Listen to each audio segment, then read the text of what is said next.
میرے بھائیوں، یہاں پہ ایک بات درد دل سے میں آپ سے بھی کہنا چاہتا ہوں۔ ہم نے منہج کے اعتبار سے تو رسول اللہ صلی اللہ علیہ وسلم کو فرق بین الناس مان لیا کہ رسول اللہ صلی اللہ علیہ وسلم فرق کرنے والے ہیں اور رسول اللہ صلی اللہ علیہ وسلم معیار حق و باطل ہیں اور یہ ہمارا عقیدہ اور ایمان ہے، لیکن عمل میں کوتاہی موجود ہے۔ وہ کیا؟ رسول اللہ صلی اللہ علیہ وسلم ہماری مسجد کے تو امام ہیں، رسول اللہ صلی اللہ علیہ وسلم منبر کے تو امام ہیں، مسجد کے تو امام ہیں، لیکن رسول اللہ صلی اللہ علیہ وسلم بازار کے امام نہیں ہیں۔ بازار میں رشوت چلنی چاہیے، بازار میں سود چلنا چاہیے، بازار میں جھوٹ چلنا چاہیے، بازار میں ہم نے رسول اللہ کو امام نہیں مانا۔ میں آپ کی بات کر رہا ہوں، دیوبند اور بریلوی کی بات تو بات کی ہے، جن کو یہ دعویٰ کرتے ہیں کہ ہم منہج سلیم کے اوپر ہیں، ہمارا منہج سیدھا اور سچا ہے، اور یہ حقیقت بات ہے کہ زمین کی پشت کے اوپر، آسمان کی چھت کے نیچے اگر رسول اللہ کی صفت فرق بین الناس کسی نے مانی ہے تو وہ آپ لوگ ہی ہیں، اور آپ ہی کو یہ خوش نصیب ہیں آپ لوگ۔ لیکن عمل میں کوتاہی کیسی ہے؟ رسول اللہ صلی اللہ علیہ وسلم جی مسجد کے امام ہیں، لیکن رسول اللہ سیاست کے امام نہیں ہیں، رسول اللہ ریاست کے امام نہیں ہیں، رسول اللہ عدالت کے امام نہیں ہیں، رسول اللہ بازار کے امام نہیں ہیں۔ اور جاؤ، تمہیں کس نے یہ سبق پڑھایا مسجد کے اندر ساری رات سجدے کرتے رہو، اعتکاف کرتے رہو، خانہ کعبہ میں زندگی گزار لو، سجدے کرو، روزے رکھو، پانی پیو، زمزم سے نہاؤ، کسی دنیا کے کفر کو کوئی فرق نہیں پڑے گا۔ جاؤ، آپ نے دیکھا نہیں کچھ جماعتیں جو صرف اعمال کی بات کرتی ہیں، ان کے خلاف کوئی بھی نہیں ہے اور ہونا بھی نہیں چاہیے۔ فرق کیا پڑ رہا ہے؟ مسجدوں میں سجدہ کرنے سے تو اپنی جنت کما رہا ہے، ٹھیک ہے، تو نے رسول اللہ صلی اللہ علیہ وسلم کے دین کو صرف مسجد تک محدود رکھا، تجھ سے کسی کو کیا خطرہ ہے؟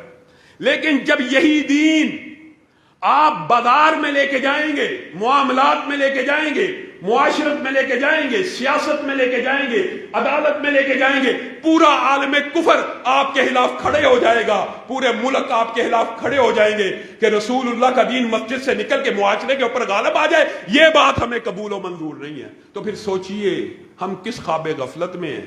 ہم نے اور نکل کر خانقاہوں سے ادا کر رسم شبیری، نکل کر خانقاہوں سے ادا کر رسم شبیری، اور تم نے مولوی کو صرف منبر رسول کا وارث مان لیا۔ اور عجیب بات ہے، یہ بھی مغالطہ آج اپنے ذہن سے، دماغ سے مٹا دو ہمیشہ کے لیے۔ رسول اللہ صلی اللہ علیہ وسلم نے کہا تھا بنی اسرائیل کی سیاست، ان کے نبی ایسے کیا کرتے تھے کہ ایک نبی جاتا تھا تو دوسرا نبی وارث بن کے آ جاتا تھا۔ میری امت میں نبی نہیں آئیں گے، میرے بعد نبی نہیں آئیں گے، جب میں دنیا سے چلا جاؤں گا میرے بعد نبی نہیں آئیں گے، لیکن علماء آئیں گے جو میرے وارث ہوں گے، جو میرے کس چیز کے وارث؟ صرف منبر رسول کے وارث، یا تخت رسول کے وارث بھی، یا خلافت رسول کے وارث بھی، یا عدالت رسول کے وارث بھی، یا سیاست رسول کے وارث بھی۔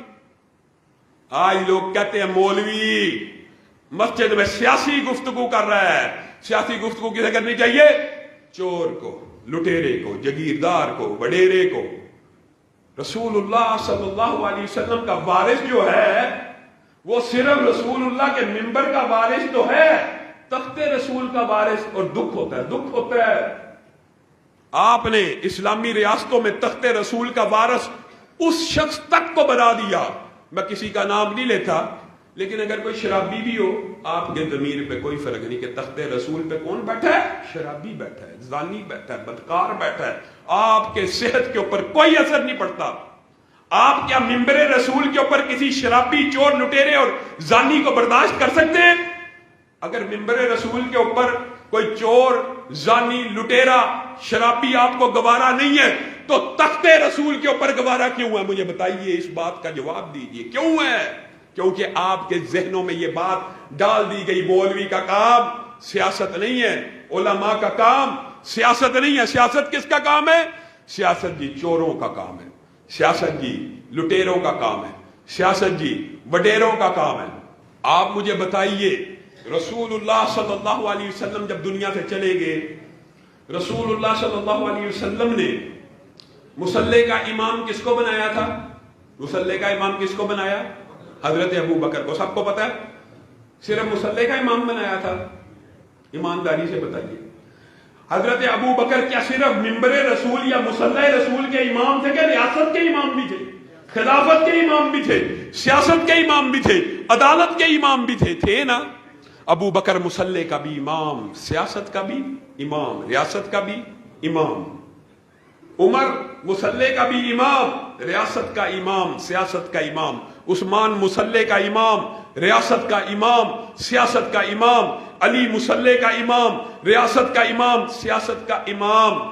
گویا رسول اللہ صلی اللہ علیہ وسلم کے منہج سے یہ بات ثابت ہوتی ہے کہ اسلامی ریاست کا جو تخت ہے وہ بھی اتنا ناپاک اور پلید نہیں ہے کہ جس کے اوپر جو مرضی چور لٹیرا اور وڈیرا آ کے بیٹھ جائے، بلکہ اس کی کم از کم شرط کیا ہے؟ وہ 5 وقت مسلمانوں کی جماعت کرانے کی اہلیت رکھتا ہو، کم از کم خطبہ جمعہ دینے کی اہلیت رکھتا ہو. ہم نے مغلوں کے خلاف بڑی کتابیں پڑھی، ہم برے صغیر میں ظاہر ہے ہندو مورخ زیادہ تھے، انہوں نے مغلوں کے خلاف بہت زیادہ پروپیگنڈا بھی کیا مغل بادشاہوں، لیکن وہ بھی یہ کہنے کے اوپر مجبور ہو گئے جیسے بھی تھے. جب فجر کی نماز ہوتی تھی تو خود جماعت کرایا کرتے تھے، جب جمعے کی اذان ہوتی تھی تو خود خطبہ دیا کرتے تھے. جب مصلی کے امام کو سیاست کے تخت سے باہر نکال دیا گیا، دیش نکالا دے دیا گیا، اسلام کا زوال شروع ہو گیا، اسلام زوال پذیر ہو گیا. آج سیکولر اور لبرل پارٹیز چاہتی کہ مولوی جی سیاست میں کیوں آ رہا ہے؟ مولوی جی کرسی کے لیے الیکشن لڑ رہا ہے، مولوی جی کرسی کے لیے الیکشن لڑ رہا ہے. تو جمعدار کی سیٹ کے لیے الیکشن لڑ رہا ہے؟ مولوی اگر کرسی کے لیے لڑ رہا ہے. تو خاکروب کی سیٹ کے لیے الیکشن لڑ رہا ہے، تو کس کے لیے لڑ رہا ہے؟ جس سیٹ کے لیے تو لڑ رہا ہے اسی سیٹ کے لیے مولوی اور عالم لڑے تو تجھے اعتراض ہے؟ ہمارا فلسفہ کتنا خطا کا شکار ہے. ایک عام مسجد کا مولوی، ایک عام مسجد کا مولوی جو بہت بڑا عالم دین چاہے نہ ہو، لیکن جب وہ نماز پڑھاتا ہے کہاں کھڑا ہوتا ہے؟ آگے کھڑا ہوتا ہے کہ لوگوں کے پیچھے کھڑا ہوتا ہے؟ ایک عام مسجد کا مولوی لوگوں کے آگے کھڑا ہوتا ہے. اور تم چاہتے ہو، لبرل اور سیکولر لوگ چاہتے ہیں جو عالم دین ہو، جو دین کا طالب علم ہو حقیقی، وہ ان کے پیچھے چلے. علماء رسول اللہ کے منبر کے وارث نہیں ہیں، ان کی سیاست کے بھی وارث ہیں، ان کے تخت کے بھی وارث ہیں. علماء رہنما بننے کے لیے آئے، مقتدا اور رہبر بننے کے لیے آئے. یہ 2 ٹکے کے سیاست دانوں کے چاپلوس اور نوکر اور چاکر بننے کے لیے نہیں آئے. لیکن ان کو بنائے گا کون؟ ان کو رہنما، ان کو رہبر، ان کو پیشوا، ان کو مقتدا کون بنائے گا؟ میرے بھائیوں یاد رکھنا، یاد رکھنا، تم نے یہ ٹرانسجنڈر بل پاس ہو گیا، تم میں سے کسی ایک نے بھی، علماء بیٹھے ہیں، بعد میں جاؤ گجرانوالہ علماء کے شہر میں بیٹھے ہو، کسی بھی محدث سے فتویٰ لے لینا. یہ جو بل پاس ہوا ہے، جس نے پی ٹی آئی کو ووٹ ڈالا، جس نے نون لیگ کو ووٹ ڈالا ہے، کیا وہ اس بل کی منظوری کے جرم میں شامل ہے کہ نہیں؟ کیوں اپنے نامہ اعمال کو باری کر رہے ہو؟ کیوں اپنے نامہ اعمال کو باری کر رہے ہو؟ اپنے انسان کے گناہ اس قدر زیادہ ہوتے ہیں کہ انسان قیامت کے دن انہیں اٹھانے کی طاقت نہیں رکھے گا. تو تم چاہتے ہو کہ تم لوگوں کے گناہ کے ملبے بھی اپنے سر کے اوپر اٹھاتے ہوئے چلے جاؤ، اور نوٹ بھی دیتے ہو، سپورٹ بھی دیتے ہو، ووٹ بھی دیتے ہو، پھر وقت آ جائے تو تم سے ہاتھ ملانے کے لیے تیار نہیں ہوتے. کیا کرنا چاہیے؟ یہ بات بھی سمجھ لو. ہمیں کیا کرنا چاہیے؟ ہمارا کیا لاہے عمل ہونا چاہیے؟ ہم کیا کر سکتے ہیں؟ لوگ بڑی باتیں کرتے ہیں کہ جناب ان کو بھی کرسی کا شوق پڑا اس لیے یہ دینی اور مذہبی سیاست کر رہے ہیں. اور میرے بھائیوں یہ فلسفہ باطل بھی سمجھ لو. دینی اور مذہبی سیاست اس وطن کے اندر سیٹ حاصل کرنے کے لیے سب سے مشکل راستہ ہے، سب سے مشکل راستہ ہے. بتائیے جماعت اسلامی کو ووٹ پڑتا ہے؟ خدمت کو آپ نے لاکھوں کروڑوں روپیہ دے دیا، لیکن جب جماعت اسلامی کا امیدوار کھڑا ہوتا ہے تو اس کو ووٹ نہیں ڈلتا. اسلامی جو سیاست ہوتی ہے وہ مشکل ہوتی ہے کہ آسان ہوتی ہے؟ مشکل ہوتی ہے. دینی سیاست یا مذہبی جماعتوں کی سیاست سے کرسی حاصل کرنا آسان ہے کہ مشکل ہے؟ مشکل ہے، لیکن چونکہ یہ ہمارے منہج سے مطابقت رکھتا ہے تو کیا ہم اپنے منہج کو چھوڑ کر لبرل اور سیکولر پارٹی جن سے کرسی لینا آسان ہوتا ہے کہ مشکل ہوتا ہے؟ بہت آسان ہوتا ہے۔ کسی لیڈر کی نوکری کی جائے، چاپلوسی کی جائے، چاکری کی جائے، اس کے چند نعرے لگا دیے جائے، کرسی آپ کے گھر میں آ جاتی ہے۔ کرسی حاصل کرنا مقصد ہو تو لبرل اور سیکولر پارٹیز کا رستہ آسان ہے۔ یہ میں ان لوگوں کے اعتراض کا جواب دے رہا ہوں جو بعد ایسے چھوٹی کوتا فکر کم عقل ایسی بات کرتے ہیں، جی یہ دینی سیاست اب انہوں نے شروع کیا دین کی اسلام کے نام پہ، دفاع اسلام و پاکستان، نام بھی ایسا ہے جس کی ویسے مخالفت کریں گے تو لوگ کہیں گے یار کم عقل ہو، اسلام کا دفاع ہو رہا ہے، پاکستان کا دفاع ہو رہا ہے، اور بڑی ضرورت تو ہم دیں گے لہو کا تیل چراغوں کو جلانے کے لیے، دفاع اسلام بھی کریں گے اور پاکستان کی سرحدوں کا دفاع بھی کریں گے نا انشاءاللہ۔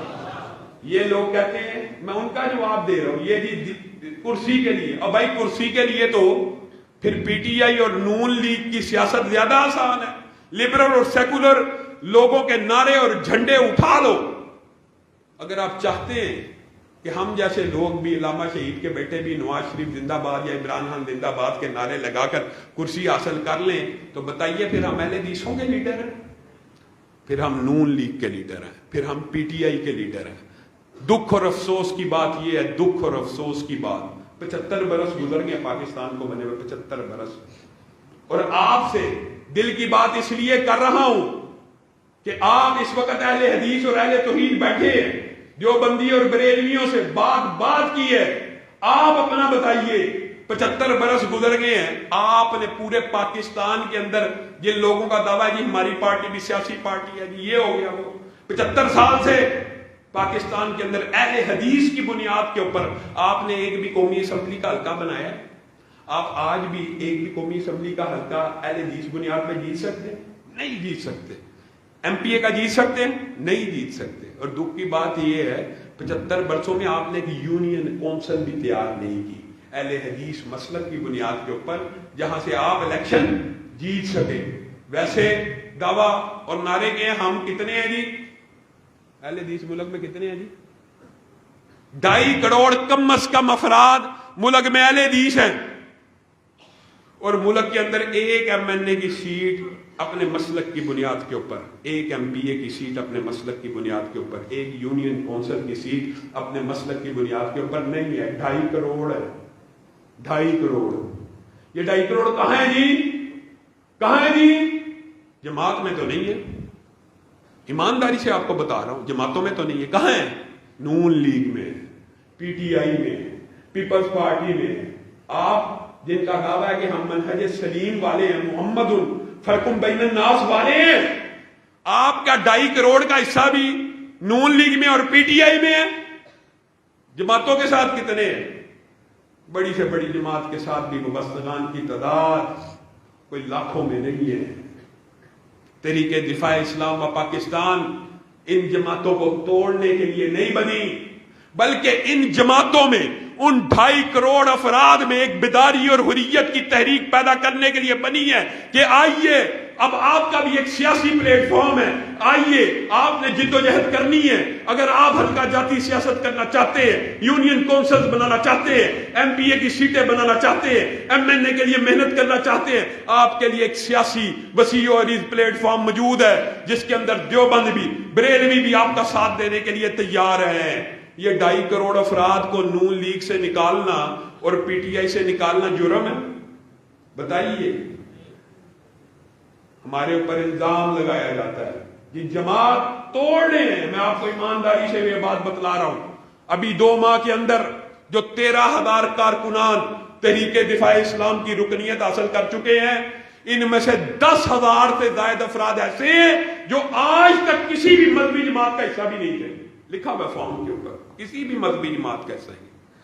وہ جماعت میں آئیں، وہ اسلامی تحریکوں کے ساتھ جڑیں تو جماعت کو فائدہ ہے کہ نقصان ہے؟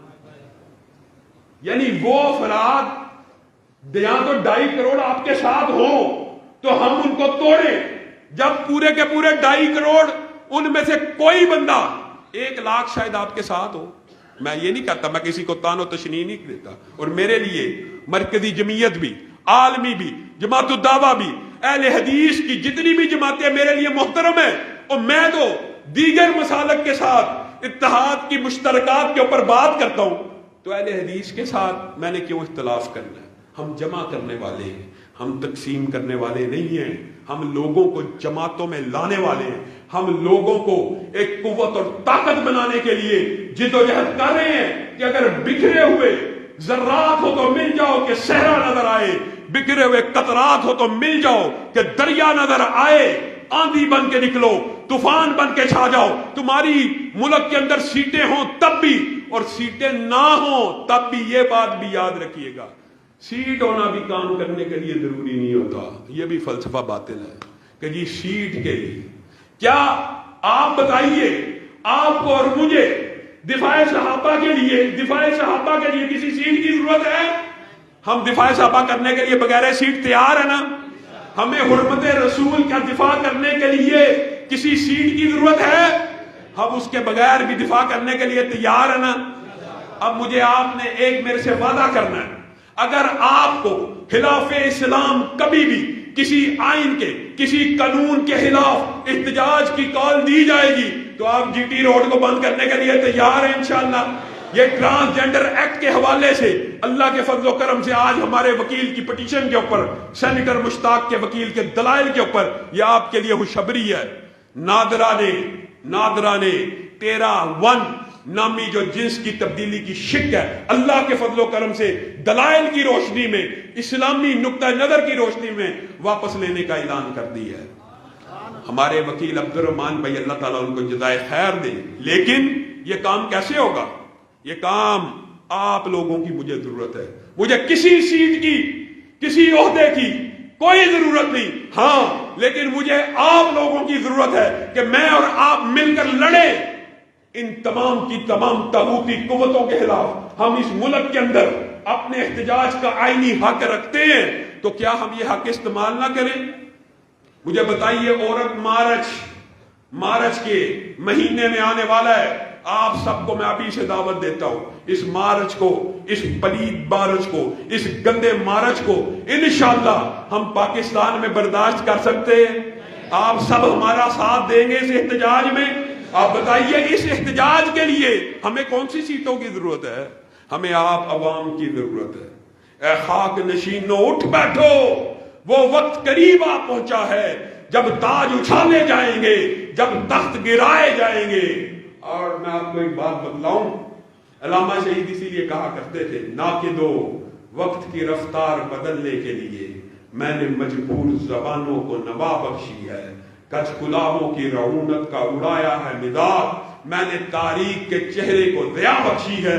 اللہ کے فضل و کرم سے یہ علماء جس ممبر کے وارث ہیں, یہ ممبر رسول ہے, اور ہم ممبر رسول کے سامنے قومی اسمبلی کی 400 سیٹوں کو, سینٹ کی 100 سیٹوں کو اپنی جوتی کی نوک کے برابر بھی نہیں سمجھتے.